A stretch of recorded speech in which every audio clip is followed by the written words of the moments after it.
Halo YouTube, balik lagi sama Storymon ID.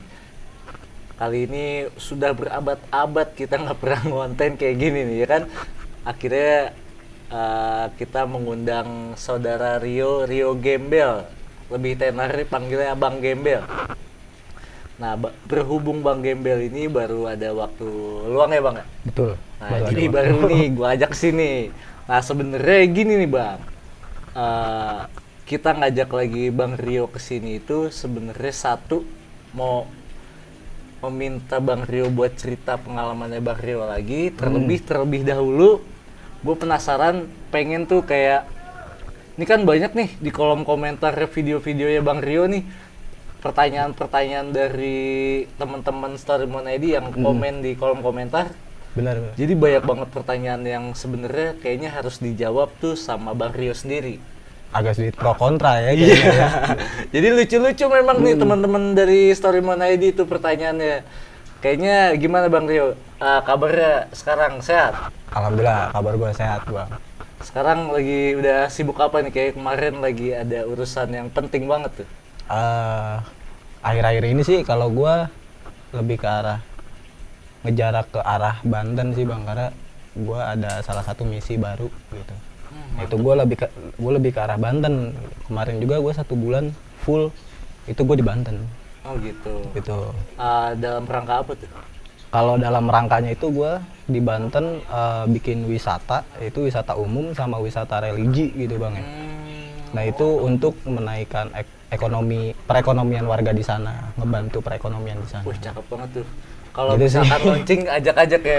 Siap, pasti gue ajak Bang. Nanti Nanti kita harus berkunjung ke sana ya. pasti main harus Ini main. ngomong-ngomong nih, kita di sini udah lumayan nih yo nih, udah punya merchandise katanya sih, begitu. Alhamdulillah. Ini produk yang tadinya kosong nih kita polosan, minum aja gelas kosong ya. Iya, udah. Cuman speak aja sekarang udah ada isinya. Sekarang udah ada isinya ya. Iya. Nih tas Westback Storymon ID. Jadi buat temen-temen yang tertarik dengan tas Westback ini boleh chat di mana di Instagram. Nanti bisa dipesan di Instagram Storymon ID. Nah kalau ini satu matras nih yo. Matras aluminium foil. Ultralight ya. Ultralight. Yang isinya apa sih nih? Lebih bisa dilipat sih yo. Kayak zaman-zaman sekarang modelnya kayak begini ya. Apa lebih kayak Lebih ringkas kali lebih ya. ringkas ya, lebih ringan juga tuh. Lebih ringan. Kayaknya sih kalau aluminium foil gini kayaknya lebih anget kali ya. Lebih hangat. Cocok kayaknya itu kalau buat dibawa-bawa. Lebih ringkas soalnya. Mereknya juga nih kayaknya made in luar nih. Made in luar ya. Iya, Just Lion, Lewe outdoor lifestyle ya kan. Just Lion tahu gak? Tahu gak Just Lion? Just Singa tuh, yang adanya di Bogor. Oke, tanpa basa-basi lagi nih yo. Kayaknya Siap. lebih seru kita langsung bacain nih yo. Siap. Jadi udah ada beberapa gua saring dari pertanyaan-pertanyaan teman-teman Storymon ID nih. Jadi ini nih, satu kita bacain ya bareng-bareng ya. Satu dari Ahmad Kosasih nih satu ya. Nah itu Sebenarnya ini kayaknya Ahmad Kosasih ini seperti yang udah kenal banget sama Rio nih. Sebenarnya dia udah sempat baca kan itu ya. Nih gue bacain dulu ya. Saya menyimak video sebelumnya dan video yang saat ini. Di video ini saya memastikan bahwasannya Kang Rio alias Kang Gembel ini adalah reinkarnasia dan inkarnasi dari Raden Soleh Patih. Makanya dipanggil Aden. Kang Rio ini yang memang ada kaitannya secara batin dari Eyang Aryanu Datar Cigundul. Ada istilahnya ajaran Sunda Wiwitan salin baju. Apa nih? Salin baju, baju lama ke baju yang baru. Jelas ya, mesinnya itu juga. Tapi ganti-ganti casing doang gitu ya. Dari zaman ke zaman hanya Kang Rio ini secara protek DNA baru terjadi ledakan dan atom-atom cahaya di seluruh tubuhnya. Jadi si Ahmad Kosasih ini kan itu kan ada ini komennya ada di part 2 ya. part 2. Nah, sebenarnya lu kan belum menjelaskan Belum. si lu tuh siapa tuh kan kenapa bisa dipanggil Aden gitu kan. Nah itu juga gue sempet bingung gitu. Part 3 tuh baru dijelasinnya. Baru dijelasin ya. Tapi dia udah komen di part 2 itu sebenarnya kenalan lu apa gimana ya? Sebenarnya sih gue juga nggak tahu gitu bang ya dari mana gitu kan. Nah ketika gue perhatiin setiap videonya itu komentar-komentar yang selalu gue perhatiin itu ketika gue baca yang punya beliau Pak Ahmad ini, ya mungkin gue bisa menyimaknya ini, oh ini orang punya kemampuan lebih, bisa tahu gitu, dan dia bisa, ya mungkin kurang lebih gitu bang ya yang gue tanggepin. Ya ketika gue ketemu dan ternyata juga dia bukan orang jauh gitu kan, masih satu kecamatan sama gue. Oh berarti sempat ketemu sama Sempet Rio? gue ketemu, dan itu dia dapat kontak gue itu ya pasti ngontek ke Instagram, gitu ngontek ke Instagram, dan dia situ minta kontak gue. Nah dari situ sekitar berjarak kurang lebih 1 minggu dari video itu, dia ngajak ngopi gitu, ngajak ketemuan ngopi, lah istilahnya ya, gitu ya. ngobrol-ngobrol. Nah dari situ juga dia banyak cerita, dan dia juga apa ya, menunjukkan kayak lu tuh ini, lu tuh begini, lu tuh begini gitu kan. Nah ada terah lah kalau kata orang Sunda gitu kan ya, ada titisan atau gimana gitu. Nah gue juga ngegali tentang diri gue sendiri pun ke beliau yang sudah apa ya, yang dikatakan memiliki kemampuan lebih gitu, indigo gitu kan. Ya kalau gue sih menyimaknya ya dari kalimat dia yang itu, dan ketika gue ngobrol katakanlah satu meja sama dia, ya dia bisa menjelaskan gitu siapa. Iya, bahkan gila gue ya, juga bisa. sampai bingung ini maksudnya reinkarnasi, inkarnasi, gue juga bingung gitu bang. Maksudnya bisa setahu sampai detail gitu, maksudnya Nah. gue juga kan bingung, dia belum nonton part 3-nya nih, kenapa bisa komen kayak gitu kan? Kalau gue lebih karena lu nggak tahu gue tapi lu tahu gue. Iya. Nah gue juga bingung, bahkan sejarah apa ya kecil gue dia pun bisa tahu. Oh gitu. Dia pun banyak menjelaskan, lu tuh pasti kecilnya kayak begini. Iya bener. Iya. Dan itu pun gue baru kenal sama dia. Gitu. Gila, berarti Bang Kosasi ini kapan-kapan kita ajak podcast aja. Boleh tuh, boleh ajakin aja nggak apa-apa. Ya lebih kayaknya Lebih seru gitu bang kalau misalkan ada contohnya nih bang ya, misalkan ada abang, ada gua, ada orang ini juga yang katakanlah memiliki kemampuan lebih. betul. Nah, mungkin bisa menjelaskan lebih paham benar di bidangnya lah ya. lebih paham di bidang spiritualnya. Apakah benar atau bohong nih gua gitu. Kalau dari penuturan gue sih, jadi yang kayak gitu-gitu biar ambil sikap masing-masing aja, Bel. Masing-masing. Biar orang yang menjelaskan, bukan kita yang menjelaskan. Iya, betul. Tapi, gila nih, berarti Abang Ahmad Kosasi luar biasa. Iya. Kapan-kapan harus duduk bareng di sini, Bel ya. Belum minum nih gue nih, kayaknya nih haus. Ya Allah, kagak ada le mineral apa ya? Yang ada manis-manis ya, lewe, mana sih lewe? Weh, minum dulu, we. Kita lanjut pertanyaan selanjutnya nih, Bel. Lucu-lucu soalnya nih. Mana lagi ya? Kadang gue juga ketawa sih bang, bingung gue juga ya, ketawa aja sih gue kalau baca. Nah ini ada satu nih dari Mr. Tutorial. Nah maaf, setahu saya R.A. Wirata Nudatar itu yang makamnya di daerah Cigundul, Bupati pertama Cianjur. Salah satu ulama yang menyebarkan agama Islam di daerah Cianjur, sedangkan yang Surya Kencana itu adalah anaknya dari bangsa jin, karena katanya R.A. Wiranata Nudatar itu punya istri 2, satu dari bangsa manusia, satu lagi dari bangsa jin, yang merupakan putri dari Raja Jin Islam bernama Syekh Jubadi. Itu menurut tanggapan lu gimana, Bel? Karena ini bersangkutan dengan sejarah, gue pun kurang paham soal kayak gitu tuh. Kalau gue sih jujur baru mengenal ya bang, hal-hal kayak gini gue baru mengenal. Kalau untuk sejarahnya, gue nggak nyari tahu sejarahnya dia siapa, tapi gue pengen tahu dia siapa gitu. Ya ketika gue coba ngaji rasa dan gue coba olah pikir gue gitu kan bang, dan gue juga dibantu oleh Pak Ahmad Kosasi juga, dan gue juga dibantu sama katakanlah media sosial gitu kan, kayak kita searching gitu kan. Ya apa ya, ya gue sih bisa menjelaskannya, nggak tahu benar nggak tahu enggak gitu kan ya. Ini sih hasil dari gue ngaji rasa itu, kalau Raden Kanjeng Arya Nudatar Cikundul ini itu adalah nama gelarnya untuk menyebarkan agama Islam dan mendirikan kota Cianjur. Nah, sedangkan untuk di Gunung Gede dia itu memiliki nama lagi, yaitu yang disebut Eyang Haji Surya Kencana yang menjadi Prabu Siliwangi ke-9. Sri Baginda Maharaja Ratu Haji Pamanah Rasa. Itu nama gelar dia di Kerajaan Siliwangi. Sedangkan kalau di Cianjur, nah dia sebagai penyebar agama Islam. Ya kayak kurang lebih orangnya itu juga, cuman punya nama beda. Namanya gelar berbeda-beda. Ya kayak misalkan Bang Melki nih, nama asli Bang Melki gitu kan. Tapi kalau di gunung jadi Ucok. Nah, nggak beda jauh gue juga. Nama asli gue Rio, dipanggilnya Gembel. Iya. Nggak beda jauh gitu sih. Iya, masuk akal juga sih. Gitu sih kalau jadi dan itu beberapa kali yang nggak banyak sih, paling sekitar 2-3 kalian gue pernah kedatangan lagi, dan itu pun gue nanya gitu.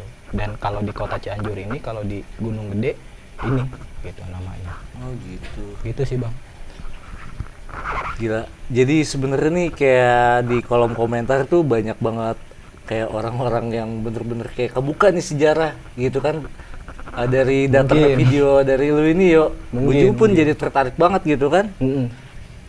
Jadi ya nggak tahu juga sih, karena kan gue kurang terlalu paham banget sejarah soal tentang Gunung Gede gitu kan. Nah agak sedikit terbuka juga tuh tentang kayak misalkan di Surya Kencana tuh ada apa aja, ada apa aja. Sebenarnya dari balik cerita itu banyak positifnya, biar kita tidak berkunjung tuh nggak membuang sampah sembarangan. Dia kan seperti itu ya Bel. Intinya ke situ sih. Oke, kita lanjut lagi ya Yo ya. Siap. Apalagi nih? Oh iya nih, ini sebenarnya pertanyaan yang menurut gua orang aneh sih nanya kayak gini. Nih ya, gue bacain nih. Ini lucu banget nih yo pertanyaannya. Dari Invel Alakitasia, susah amat namanya. Ada yang penasaran nggak pas narasumber ngobrol sama si Gaib, teman-temannya pada kemana? Ada yang pada kemana? Ya sebenarnya sih teman-teman gua ada gitu. Cuman ya mungkin kawan-kawan gue ini nggak tahu atau mungkin nggak bisa ngelihat, dan itu cuman gua doang. Makanya ketika gua ngelihat atau ngobrol itu, ya teman-teman gue mikirnya ya gue santai gitu, diem, enjoy, menikmati gitu. Enggak secara ini kali ya, kasat mata, mungkin secara batin. Secara mungkin batin gitu mungkin cuman ya kalau misalkan gue sih ngerasanya ya gue kayak ngomong, tapi gitu. kalau temen gue ngelihatnya ya enjoy aja. Enggak sampai kayak nggak terjadi apa-apa gitu. Iya gitu, cuman ketika gue kaget atau gimana, nah temen gue itu berpikirnya itu positif aja lah, nggak ada apa-apa atau gimana gitu kan, ya kayak gitu. Kalau sama kayak pendaki-pendaki lain ketemu ya ya ketemu, apalagi kan gunung Gede Pangrango, yaitu gunung terdekat di Jabodetabek yang masyarakatnya kesana semua gitu, pasti ramai. Favorit banget lah Favorit lah ibarat kata. Oke, kita tuh udah kejawab ya si Intel.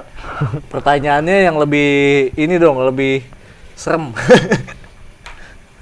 Nah ini ada satu pertanyaan yang menurut gua memang harus kayaknya lu jawab nih Bel. Gua pun penasaran. Nah, dari Wayan Darmada, bersumbernya keturunan Ki Kian Santang ya Min. Kok nggak dijelaskan siapa yang mengundang narasumber tersebut? Maksudnya tuh kali siapa yang mengundang lu bisa datang ke Gunung Gede, maksudnya terpanggil kali gitu ya. Terpanggil. Sama tentang hubungan keluarga narasumber dengan Gunung Gede. Nah, jadi keturunan lu sebenarnya siapa mungkin gitu yang ngundang lu ke Gunung Gede itu siapa? Nah, kalau untuk yang ngundang gua ke Gunung Gede itu ya gua nggak tahu awalnya gitu kan, karena cuman berupa ya aki-aki aja, kakek-kakek gitu kan. Cuman ya kalau gua dari situ gua coba ngegali informasi ini ke kakek gua, alhamdulillah kakek gua masih ada gitu kan. Yaitu gua ngegali informasi ke beliau, gua menanyakan tentang keturunan gua, itu asal usul mulanya dari mana ya.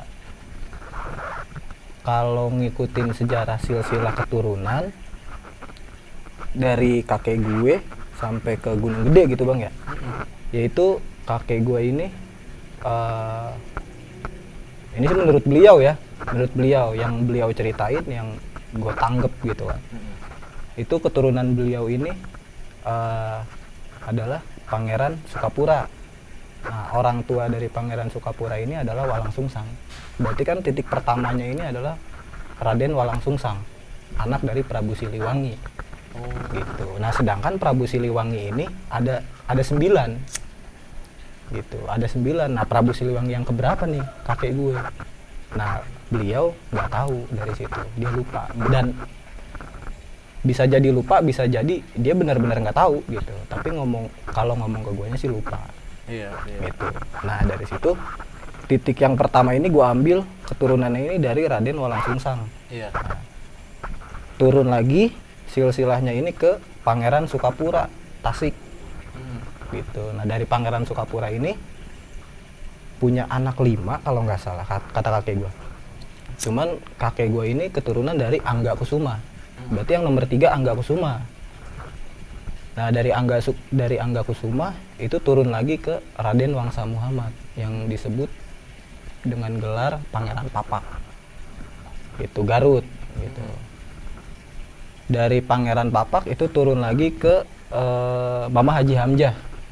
Mama Haji Hamzah. Kan kalau dulu sebutannya ulama itu kan mama.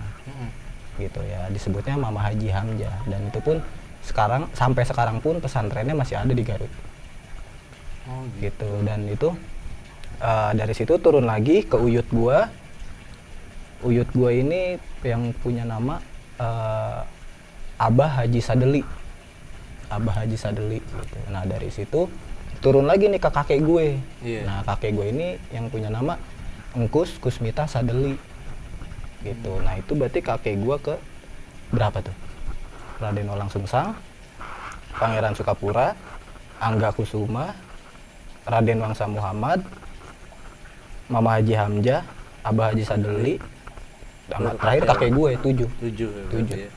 Berarti lu ke 9. Gue ke 8. 8 ya? Ke 8. Ke nyokap apa bokap? Apanya tuh? Kakek nih kan? Kakek. Berarti Kan harusnya orang ke tuanya, anaknya ya? Iya. Harusnya ke orang tua gue kan? Ah. Nah, harusnya ke orang tua gue, tapi ketika gue nanya ke kakek gue, kenapa begini? Ya, gue baru dibuka semua tuh sama kakek gue ketika gue bertanya. Iya. Jadi waktu gue masih di dalam kandungan nyokap, itu kalau kata nyokap gue tuh susah keluarnya, dan gue akhirnya keluar ketika kakek gue datang. Kalau kata kakek gue sih, ya waktu gue lahir itu udah ada yang meluk dari belakang, gitu. Yaitu yang meluknya itu sejenis apa ya, harimau gitu kan, belang warna hitam kuning kayak gitu. Yang kuning tuh harimau yang kuning, ya itu. Nah, dari situ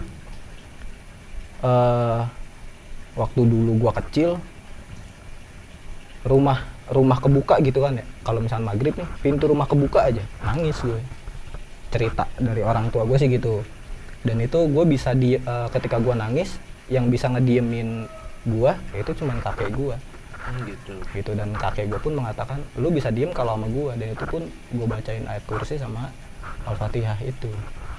Gitu. Nah, dari situ karena gue semakin apa ya, bisa dibilang mungkin ya kalau misalkan waktu kecil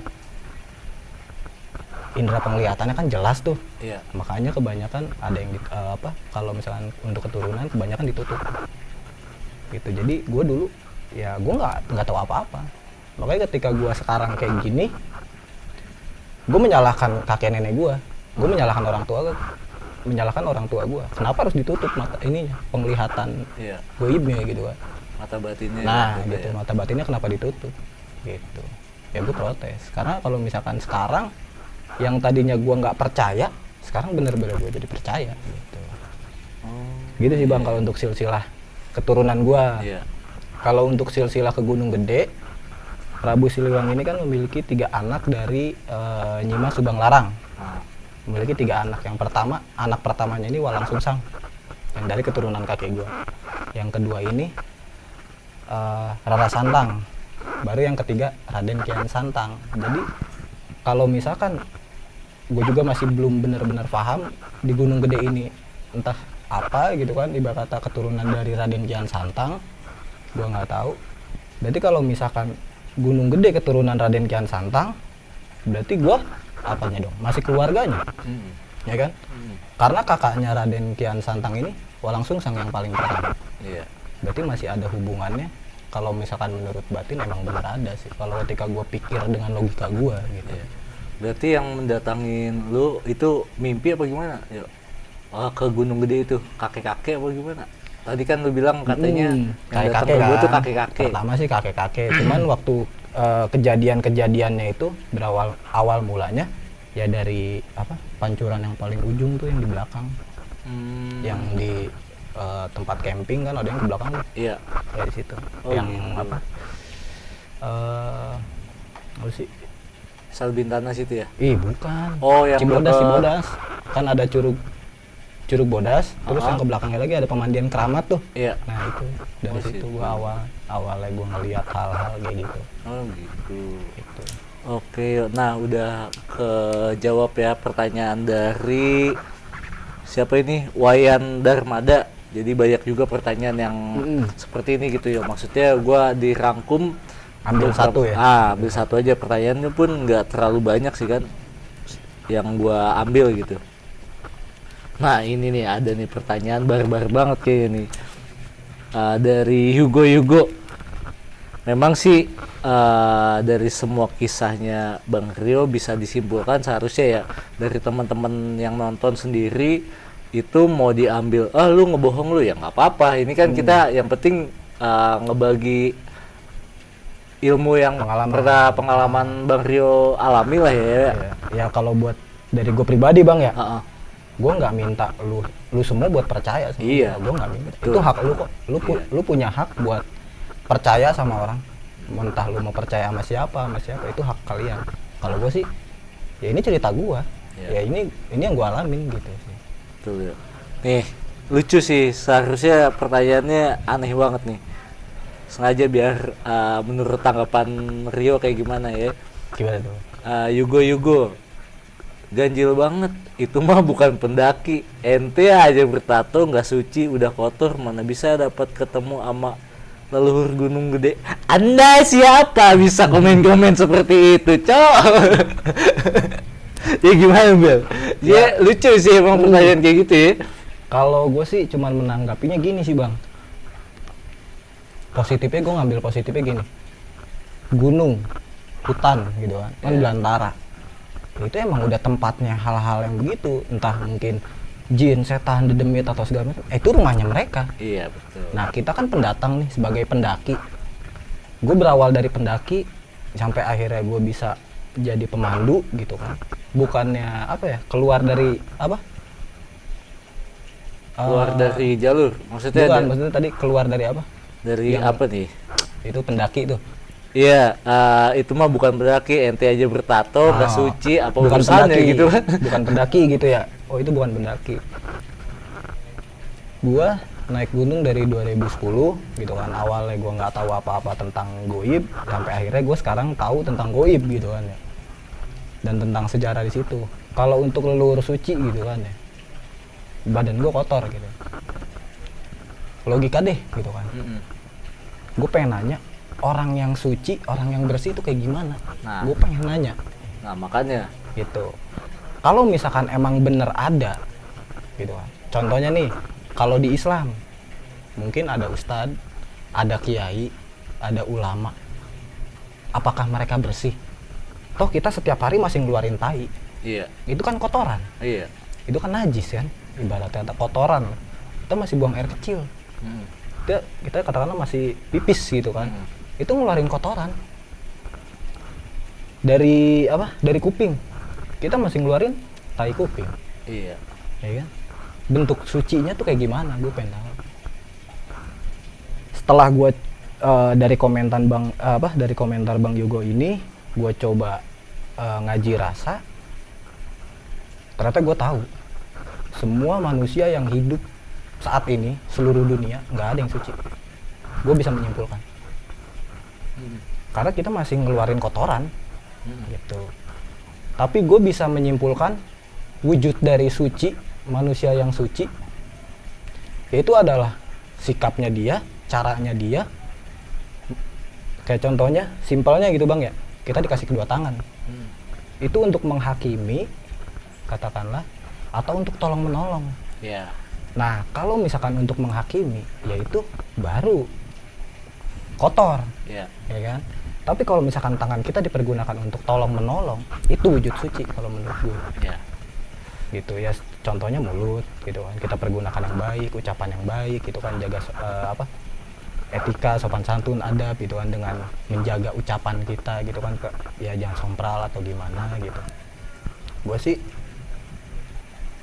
ngambil hal positifnya, ngambil pelajarannya itu dengan ngegali bentuk dari yang dia bilang lu kotor gitu kan, terus yang mana yang suci gitu. Nah itu gue ngambil dari situ.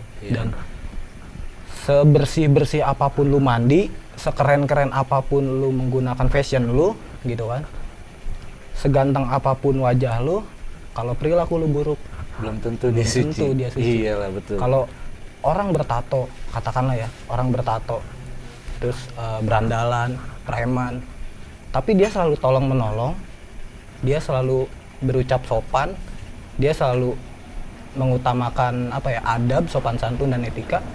Buat gue sih itu mereka suci. Tingkah merekanya ini yang suci. Iya. Bukan badannya, bukan fisiknya. Jadi memang teman-teman pun masih banyak dari warga plus 62 nih kadang berpandangan tuh lihat dari casingnya dulu gitu. Ya, betul. Bukan ya, dari sebenarnya lu tuh belum kenal gue gitu kan. Lu kalau udah kenal gue beda cerita ya. Berarti kan begitu gitu, ya. Benar. Iya. Itu ya kayak salah satu contohnya, ada lagi nih Bang.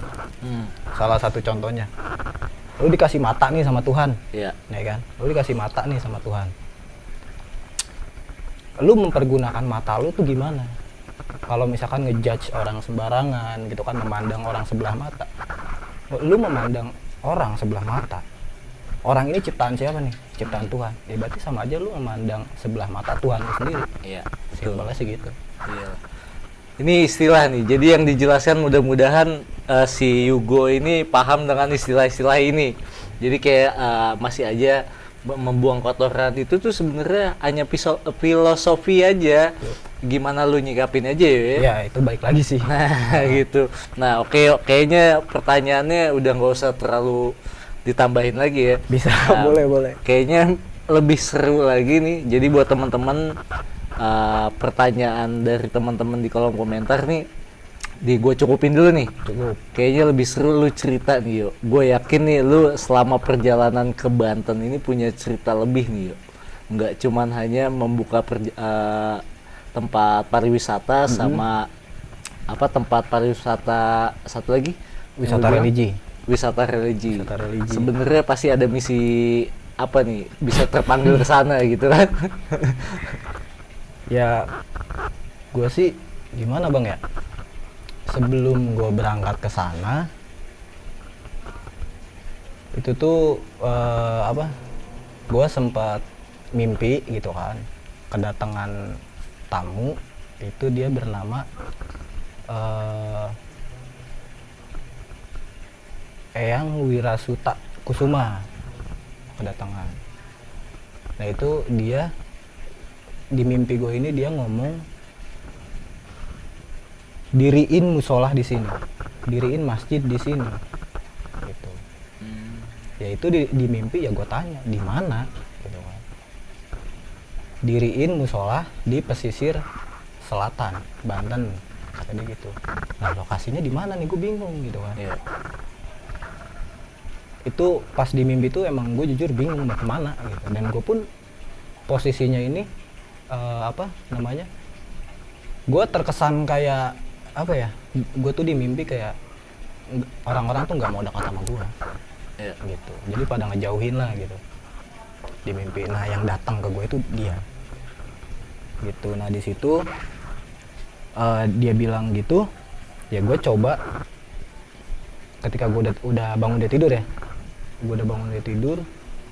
oh ternyata gue mimpi. Tapi mimpi itu masih gue ingat, jelas banget gue ingat.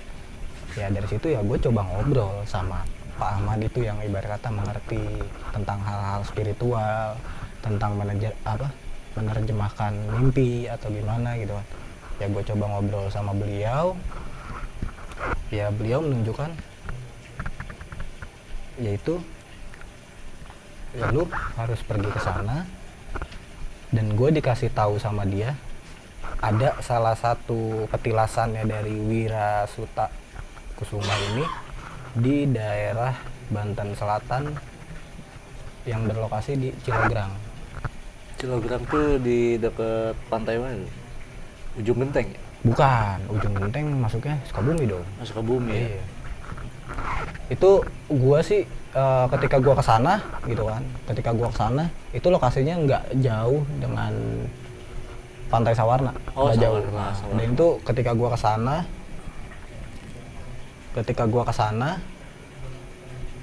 posisinya ini dari jalan utama, ini ada daerah Gunung Batu, di situ jalan utama yang mau belok ke Sawarna itu ada gang lagi sebelahnya, persis sebelahan sama gang Sawarna. Itu gua ke situ dan gue coba nanya-nanya apakah ada petilasan di sini gitu kan, gini ya. Dan gue ditunjukin ke salah satu orang sama warga di situ, ada salah satu sesepuh di situ. Ya gue dibawa sama warga di situ dan gue dikenalin sama warga di situ, ya ini sesepuh di sini. Dan gue kenalan, beliau bernama Abah Sunarja, biasanya disebut Abah Ajot itu. Dan gue cerita gue punya mimpi kayak gini gitu. Ya akhirnya gue dibawa sama dia ke pesisir lautnya ini, gue dibawa sama dia. Dan pertama gue sebelum gue nyampe ke pesisir ini, gue ngelewatin desa Angsana. Nah di desa Angsana ini ada petilasannya beliau, bener ada. Oh gitu. Bener. Terbukti berarti di mimpi lu ya? Ya gue juga bukan bisa dibilang lu percaya sama hal kayak gitu atau gimana gitu kan, musyrik atau segala macam. Ya buat gue sih kalau misalkan dianya benar, ya gue benar. Sekarang contohnya dia nyuruh gue bikin musola. Iya. Musola kan tempat buat orang ibadah. Iya. Kalau gue ngebangun dipakai sama masyarakat di situ, kan gue kebagian pahalanya. Bermanfaat, ya. Iya bermanfaat lah buat mereka gitu kan. Karena emang ketika gue di pesisir laut ini nggak ada musola. Jangan kan musola, listrik aja nggak ada. Gitu. Ya di situ ketika gue sama Abah Sunarja ini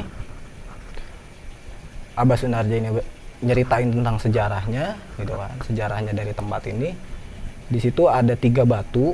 Nah batu ini mengarah ke kiblat. Terus ada salah satu pancuran, jaraknya itu kurang lebih 50 meter lah dari tempat batu 3 ini yang ngarah kiblat. Nah di situ Abah Sunarja ini ngejelasin kalau ini tuh pemandian Eyang Banyu gitu. Nah dari situ gue nanya, Eyang Banyu siapa gitu kan. Ketika dijelasin sama dia, kalau di kita di Sunda gitu kan, dia memiliki gelar Eyang Banyu. Tapi kalau di garis kenabian, yaitu beliau bernama Nabi Hidirullah alaihissalam. Nah gue nggak tahu nih bener apa enggaknya, karena gue kedatangannya Eyang Wirasuta itu. Iya. Bukan dari Eyang Banyunya, bukan. Nah selama lu proses pembangunan musola itu, maksudnya musolanya udah permanen apa gimana? Yuk. Kalau ada foto-fotonya gak? Ada fotonya. Boleh ada tuh fotonya. nanti dikirim-kirim kali, ada bisa teman-teman ada yang mau bantu-bantu. Boleh, boleh. Ikutan tuh. Kalau Boleh. bangun musola kan pahalanya luar biasa banget ya lumayan. kan.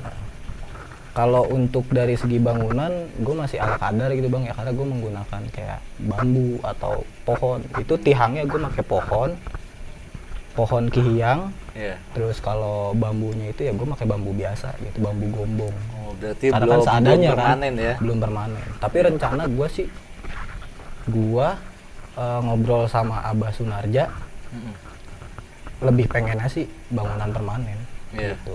Ya gue nggak tahu rezekinya dari mana. Mungkin kalau dari teman-teman ada yang mau ngebantu, silahkan. Gue nggak mau bantuannya itu berupa uang.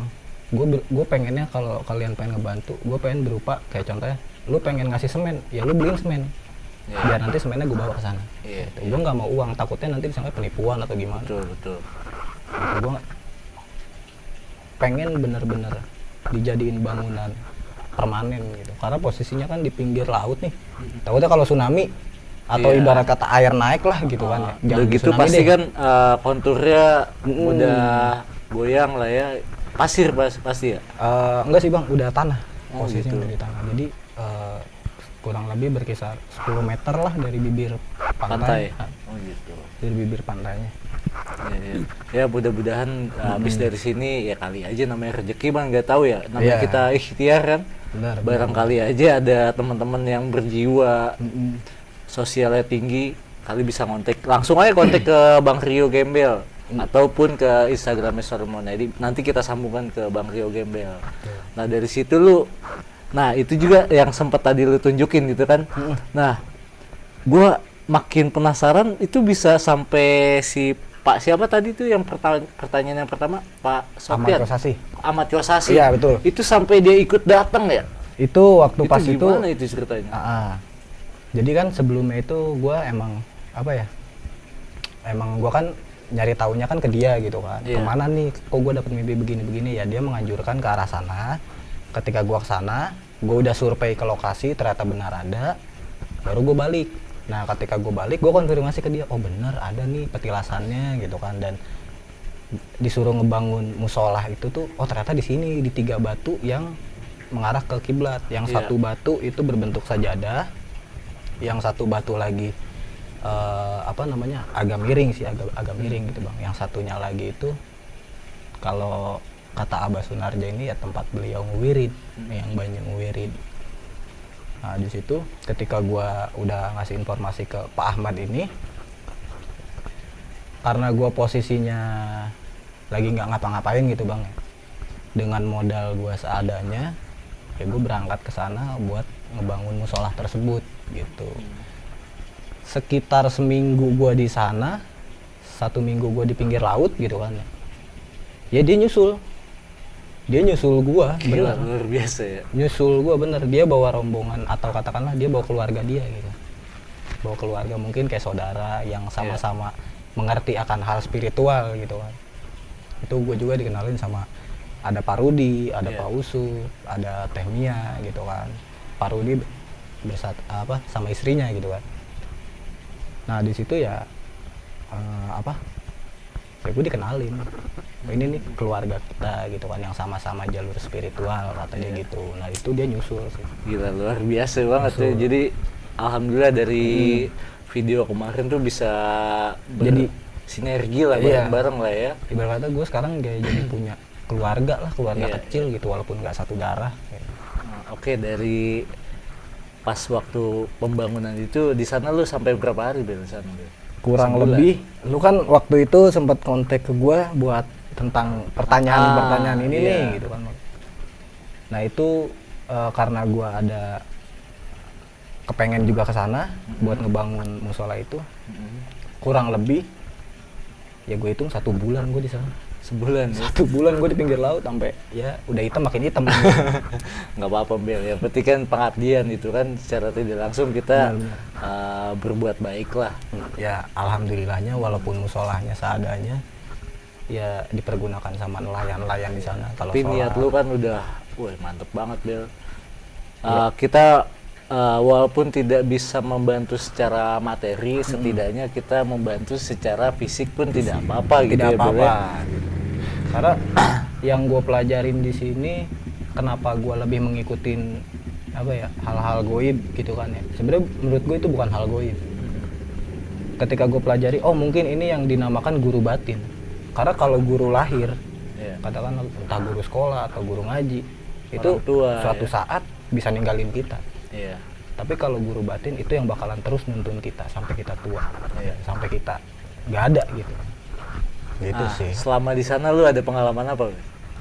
Kalau pengalaman, maksudnya sampai lu bisa dimimpiin atau dimimpiin lagi atau gimana gitu? Kalau buat kejadian gitu. Kalau kejadian di sana, gue malah lebih banyak ngeliat kayak cahaya-cahaya gitu sih. Kayak cahayanya tinggi gitu, entah itu orang atau gimana, tapi samar buat gue. Jadi kayak cahaya putih kayak gitu putih. Terus kalau misalkan hijau, ya dia cahayanya hijau gitu. Ketika gua ngobrol sama Abah Sunarja, yaitu mungkin entah leluhur di situ, entah mungkin dari yang disebutin tadi, Eyang Banyu itu, gitu kan. Ya mungkin sih, karena gua ngeliatnya masih samar, cuman sebatas kayak cahaya gitu. Gitu. Jadi nih gue masih balik lagi ke yang tadi ya. Ini pertanyaan pribadi gue ya. Iya. Jadi waktu lu kecil itu ditutup, berarti lu tuh bener-bener ya semasa kecil lu nggak bisa melihat kayak kalau katanya orang sekarang mah kan indigo lah ya. Makanya baru sekarang ini baru bisa ngeliatin apa gimana? Jadi kalau sekarang ini ya ngeliatin, baru ngeliatin ke gua gitu. Jadi kayak nunjukin ini gua ada gitu. Gitu. Jadi kalau waktu dulu gua kecil apa ya? Ya mungkin namanya anak kecil gitu Bang, nggak tahu ya kisaran umur 2-3 tahun berpikirnya ya gua main sama anak kucing. Tapi kalau nyokap gua mikirnya gede gitu. Tapi kalau itu gua mikirnya anak kucing. ini versi dari nyokap lah ya. Nyokap. Karena ingatan 2-3 tahun oh, mungkin lu Masih juga kecil. udah nggak tahu lah. Tahu gua juga. Iya, Paling iya. yang gue inget cuma satu. Iya. Saat itu gue lagi napas. Iya dong. Iya. Iya. betul. Karena kalau misalkan nggak napas berarti gue udah nggak ada. Saya lah. Nah, oke Bill. Mungkin ada satu lagi nih tertarik. Mungkin nanti di next time lah ya. Lu sempat cerita juga ke gua kan waktu sebelum lu pergi ke Banten itu kan sempat main lah ke rumah lah ya. Iya. Memang kakek lu tuh orang yang mengerti tentang spiritual apa gimana karena koleksinya gue liat wih banyak juga nih kan. Ya gue juga sih nggak tahu gitu Bang, karena kan yang gue inget gitu kan, gue inget ya gue sama kayak orang-orang biasa gitu. Gue nggak bisa ngeliat apa-apa, mungkin oh ini koleksi zaman dulu gitu. Waktu dia mungkin entah dia apa gitu kan. Ya buat gue sih itu cuman koleksi Iya. gitu, tapi ketika sekarang ya gue kurang lebih memahami Karena sudah melihat lah ya, maksudnya udah agak sedikit terbuka, penasaran pun ada gitu ya. dan sebenarnya juga sih dari cerita gue yang ke Gunung Gede itu banyak informasi, tapi ada yang boleh disampaikan, ada yang nggak boleh disampaikan. Iya. Gitu sih Bang, jadi masih sih ada, cuman gue nggak boleh buat menyampaikan gitu sih. Oh gitu. Dan sebelum gue bercerita di konten lu nih Bang ya, Iya. gue pun udah pernah nyoba buat apa ya, gue udah pernah nyoba yang namanya sinkronin informasi yang gue punya sama sesepuh di Gunung Gede. Itu gue ngedatengin rumah sesepuhnya tersebut, gue ngobrol banyak hal gitu kan, justru malah sebaliknya bertolak belakang sama gue. Jadi apa yang gue temuin gue juga nggak tahu, entah dia menutupi gitu kan, entah dia mengalihkan dengan namanya siapa atau gimana, gue nggak tahu. Tapi yang gue tanggap kok kayak beda gitu. Iya. Tapi kalau banyak orang, contohnya Pak Ahmad Kosasi ini yang gue juga nggak tahu awalnya, dia bisa menjelaskan malah gitu sih.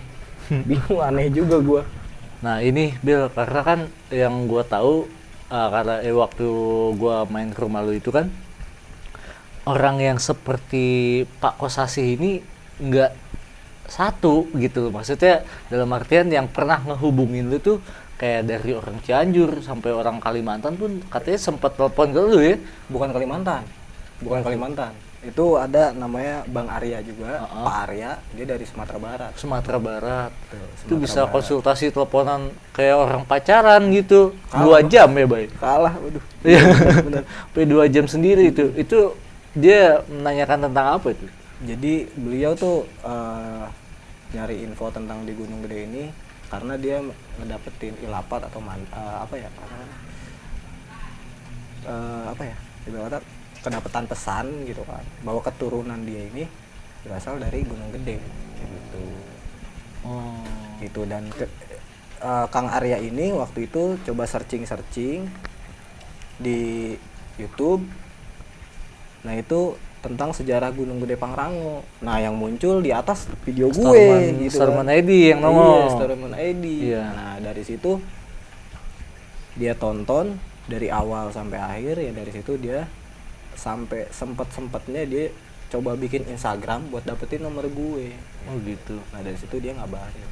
Sampai segitunya ya. Segitunya. Oh pokoknya intinya ngebahas tentang Gunung Gede. Gunung Gede. Nah itu dia juga sempat cerita ke gue katanya kalau menurut temennya dia menurut temennya Kang Arya ini yang di Sumatera Barat, dia nanya ke temennya nih yang indigo gitu. Nah temennya ini yang indigo dia nggak bisa menjelaskan tapi dia bisa melihat gitu. Oh gitu. Bahwa di belakangnya Kang Arya ini itu banyak pasukan. Nah cuman si temennya ini mengatakan ini ada hubungannya sama Gunung Gede Pangrango. Tuh. Dan apa ya, menurut orang-orang spiritual mungkin ya, menurut orang-orang spiritual yang memahami tentang kerajaan Siliwangi gitu kan, mungkin ada yang ditugaskan di sana atau katakanlah ada yang menyebarkan agama Islam di Sumatera gitu kan. Ya semuanya ketika gua coba cari tahu memang ada juga itu keturunan dari Prabu Siliwangi itu emang ada juga di Sumatera. Yang disebut kalau keturunan dari Kang Arya ini dari Pagaruyung. Gitu. Gila Itu sih ya. yang gua pelajarin dan yang gua nanya sih ke beliau gitu. Iya. Beliau yang bisa menjelaskan kalau gua enggak. Nah, kalau kayak misalkan lu pernah gak ngalamin kayak kan di daerah Bogor itu kan gak cuman hanya gunung gede lah ya, yang terdekat di dekat kita nih. Ada kayak di Gunung Salak, Gunung Burangrang, sama gunung apa ya? Sanggabuana ya, we ya. Sanggabuana. Itu lu punya cerita-cerita sendiri gak di tentang gunung-gunung itu? Mungkin lu bisa, maksudnya pernah punya pengalaman di daerah situ. Maksudnya tentang sejarahnya, gue nggak minta lu untuk bercerita sekarang, nggak, maksudnya pengen tahu aja, barangkali next time bisa cerita lagi gitu ya. Insya Allah bang. Insya Allah. di ada sempet Gue ngedatengin Gunung Sanggabuana. Jadi sebelum ini kejadiannya sebelum Gunung Gede dulu apa Sanggabuana dulu? Setelah Gunung Gede gue ke Gunung Sanggabuana. Oh gitu. Jadi setelah dari Gunung Gede baru gua ke Gunung Sanggabuana. Jadi gimana tuh menurut teman-teman dari Storyman ID, kalau tertarik dengan mau diceritakan tentang pengalamannya di Gunung Sanggabuana, kolom komentar lu tulisin tuh ya, lu banyakin tuh, lu komen cerita-cerita lagi ya Bang Gembel. Nah gitu ya. Siap. Oke. Mungkin kayaknya udah cukup sekian dulu nih untuk segmen kali ini, karena udah berhubung sudah malam juga. Ini udah kira-kira jam 3 nih kita kontennya. Karena tadi habis ngaji dulu ya sebelah. Betul. Jadi biar audionya agak sedikit bagus. Oke, yuk, terima kasih banyak yuk. Siap. Jangan bosan-bosan main di sini. Terima kasih banyak buat teman-teman di Storymon ID yang udah subscribe di Storymon ID. Jangan lupa tetap komen di kolom komentar. Dan tetap dukung Storyman ID ini, jangan lupa di subscribe sama dipencet kolom komentar ya yuk. Nah jangan lupa nih, kalau yang mau ingin pesan-pesan barang ini, matras sama waistbag nya bisa langsung DM aja di sini, katanya si Adi Lewe tuh. Oke, cukup sekian dan terima kasih. Gua Melki undur diri. Gua Rio. Assalamualaikum warahmatullahi wabarakatuh.